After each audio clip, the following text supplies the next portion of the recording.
Hello মিষ্টি বন্ধুরা, অনেক বাচ্চারাই আছে যারা পাইনাপেল বা আনারস পছন্দ করে না। তাদের জন্য চট জলদি আজকে বানাবো পাইনাপেলের জুস বা আনারসের জুস। তো প্রথমে আনারসগুলোকে ভালোভাবে ভেতর থেকে এভাবে ছাড়িয়ে একটা মিক্সি জারে নিয়ে নিয়েছি। তার মধ্যে দিয়ে দেবো একটু অল্প চিনি আর বিট নুন আর একটু হালকা গোলমরিচ। ব্যাস, এবার ওটাকে ভালোভাবে পেস্ট করে নেবো জল অ্যাড করে। এই যে খোলাটা দেখো কি সুন্দর হয়েছে মিক্সিতে ঘুরিয়ে নেওয়ার পর।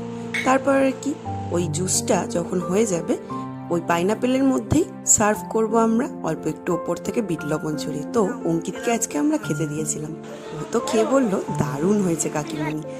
এবার আমার বরের টেস্ট করার পালা। তো বরমশাই দরজা বন্ধ করেছিল, ডাকলাম, ওকেও খাওয়ালাম। প্রথমে একটু লজ্জা পাচ্ছিল, খালি গায়ে ছিল না। তারপর কি দিলাম, খেয়ে বলল দারুণ হয়েছে। তোমরাও পারলে করে দেখো। আর এই জুসটার মধ্যে অল্প একটু দুধ অ্যাড করো, আরো ভালো লাগবে খেতে।